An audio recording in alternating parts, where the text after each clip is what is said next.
Hello everyone बच्चों, आज हम कक्षा 10 की कार्यपत्रक नंबर 25 सॉल्व करेंगे। हमारा विषय है हिंदी और हिंदी में हम पाठ पढ़ेंगे लखनवी अंदाज, जिसे यशपाल जी ने लिखा है। ठीक है, तो सबसे पहले मैं आपको एंट्रीज बता दूं। आपको अपना नाम लिखना है, कक्षा अध्यापक का नाम लिखना है और दिनांक लिखना है 31 अगस्त 2020। तो स्टार्ट करते हैं बच्चों आज की वर्कशीट। आज की जो वर्कशीट है वो पाठ 12 लखनवी अंदाज से ली गई है। बच्चों आपकी बुक का नाम है क्षितिज बुक भाग 2 से ये लिया गया है। इसमें पाठ है लखनवी अंदाज और इसके जो लेखक हैं वो हैं यशपाल। ठीक है, तो आपको ये याद रखना है, बहुत अच्छी तरह से ध्यान रखना है इसको। बच्चों जैसा कि आप जान चुके हैं कि लखनवी अंदाज पाठ यशपाल जी द्वारा लिखित एक व्यंग है। बच्चों ये पाठ किस विधा में लिखा गया है? व्यंग विधा में लिखा गया है, आपको याद रखना है। इस पाठ में लेखक ने समाज में व्याप्त दिखावेपन की प्रवृत्ति पर कटाक्ष किया है। बच्चों बहुत से लोग ऐसे होते हैं जो बहुत ज़्यादा दिखावे पर जोर देते हैं, जबकि रियलिटी उनकी ऐसी नहीं होती है, लेकिन दिखावे पर बहुत ज़्यादा जोर देते हैं। तो ऐसी प्रवृत्ति पर यशपाल जी ने कटाक्ष किया है। ठीक है, ये आपको याद रखने हैं पॉइंट्स। इसी संदर्भ में एक लखनऊ के नवाब का उल्लेख करते हुए उन्होंने रेल यात्रा की घटना का वर्णन किया है। तो बच्चों ये जो पाठ है लखनवी अंदाज, इसमें हमें क्या पढ़ने के लिए मिलेगा? इसमें मिलेगा दिखावेपन की प्रवृत्ति।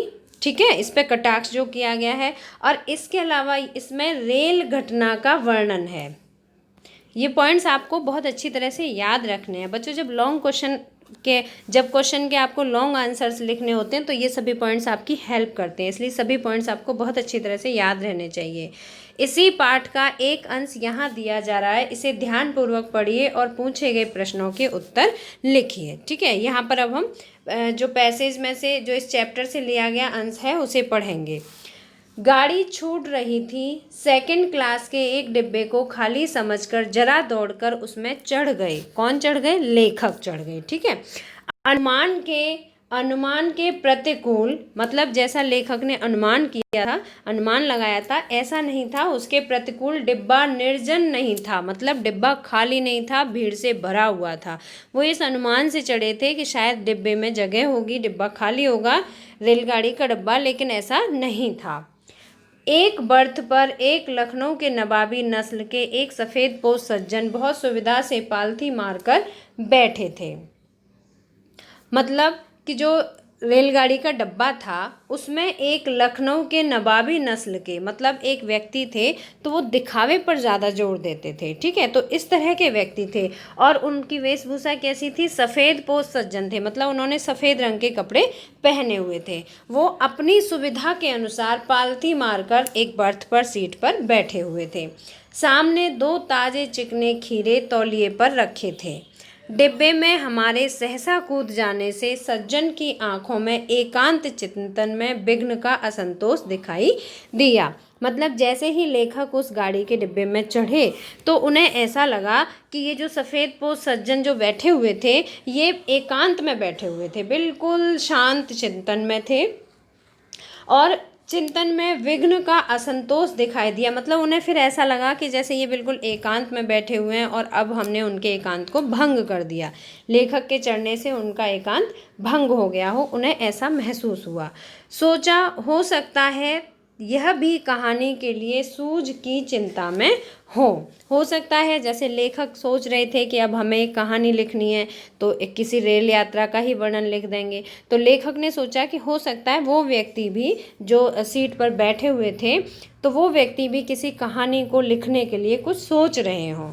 नवाब साहब ने संगति के लिए उत्साह नहीं दिखाया, मतलब जो व्यक्ति थे उन्होंने हमसे बातचीत करने में इंटरेस्ट नहीं दिखाया। फिर क्या हुआ? हमने भी उनके सामने की बर्थ पर बैठकर आत्मसम्मान में आंखें चुरा ली, फिर हमने भी उनसे बातें नहीं की।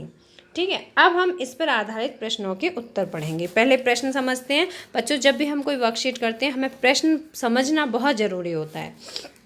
पहला प्रश्न है, इस कहानी में लेखक ने किस प्रवृत्ति पर व्यंग किया है? तो अभी आपने देखा था कि कहानी में कटाक्ष किस बात पे किया है? दिखावेपन की प्रवृत्ति पर। बच्चों मैं अभी सभी प्रश्नों के उत्तर आपको लिखित रूप में दिखाऊंगी, लेकिन पहले सभी प्रश्नों को समझ लेते हैं। दूसरा है, लेखक क्या सोचकर किस डिब्बे में चढ़ गए? क्या सोचा पहले और किस डिब्बे में चढ़ गए? तीसरा है, डिब्बे में चढ़ते ही लेखक ने क्या देखा था? गतिविधि है बच्चों, उपरोक्त गद्यांश में जहां आपको लगता है कि इस पंक्ति में कटाक्ष या व्यंग किया गया है उन पंक्तियों की पहचान करके लिखिए।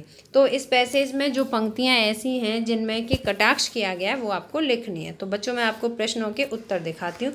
पहला प्रश्न है, इस कहानी में लेखक ने किस प्रवृत्ति पर व्यंग किया है? तो इसका आंसर देखो, लखनवी अंदाज कहानी में लेखक ने समाज में व्याप्त दिखावेपन की प्रवृत्ति पर व्यंग किया है। बच्चों आपको पाठ का नाम भी लिख देना है।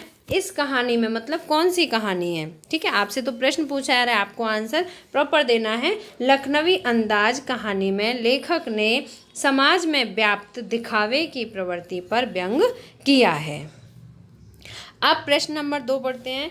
लेखक क्या सोचकर किस डिब्बे में चढ़ गए?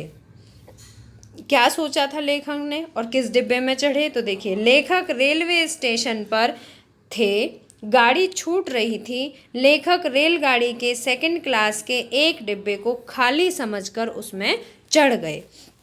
बच्चों जो सेकंड क्लास के डिब्बे होते हैं, जनरल बॉगीज, वो कभी खाली नहीं होते, उनमें बहुत भीड़ होती है, तो उसको क्या खाली समझकर, तो ये क्या है, ये भी एक व्यंग किया है इसमें, ठीक है, कि रेल के डिब्बा जो सेकंड क्लास का है उसको खाली समझकर उसमें चढ़ गए। अब प्रश्न नंबर 3 है, डिब्बे में चढ़ते ही लेखक ने क्या देखा? तो क्या देखा था बच्चों? डिब्बे में चढ़ते ही लेखक ने देखा कि उनके आने से बर्थ पर बैठे नवाबी नस्ल के सफ़ेदपोश सज्जन की आंखों में एकांत चिंतन में विघ्न का असंतोष दिखाई दिया। तो उन्हें ऐसा लगा कि जो व्यक्ति एकांत चिंतन में बैठे हुए हैं, बिल्कुल शांत मुद्रा में जो बैठे हुए हैं, तो उनकी आंखों में विघ्न का असंतोष दिखाई दिया। जैसे ही उन्होंने देखा कि कोई व्यक्ति उस डब्बे में आया है तो उन्हें ऐसा लगा कि शायद उनकी एकांत में विघ्न पड़ गया हो। अब बच्चों जो क्वेश्चन नंबर 4 था उसे देखते हैं। क्वेश्चन 4 था, गतिविधि कटाक्ष या व्यंग भरी पंक्तियां जो आपको दिया गया गद्यांश है उसमें से आपको छांट के लिखनी है। तो पहली पंक्ति है, सेकंड क्लास के एक डिब्बे को खाली समझकर उसमें चढ़ गए, ठीक है। ये जो आपका गद्यांश दिया है, जो अवतरण है, उसी की पंक्ति है। इसमें ये बताया गया है, ये कटाक्ष किया गया है कि जो डब्बा होता है सेकंड क्लास का वो खाली नहीं होता, वो हमेशा भरा हुआ होता है। तो रेलगाड़ी के जो डब्बा है उस पर कटाक्ष किया गया है, ठीक है, और उसे जो लेखक थे वो खाली समझकर चढ़ गए थे। दूसरा है देखो, डिब्बा निर्जन नहीं था, मतलब डिब्बा खाली नहीं था, भरा हुआ था। एक बर्थ पर लखनऊ के नवाबी नस्ल के एक सफ़ेदपोश सज्जन बहुत सुविधा से पालथी मारे बैठे थे, ठीक है। तो इस तरह से बच्चों आज का जो वर्कशीट है वो कंप्लीट हुई। अगर आपको वीडियो पसंद आया तो लाइक शेयर ज़रूर करना, और अभी तक अगर आपने सब्सक्राइब नहीं किया तो सब्सक्राइब ज़रूर करना। मिलते हैं फिर इसी तरह के नेक्स्ट एजुकेशनल वीडियो में। Till then bye bye, good luck to all of you.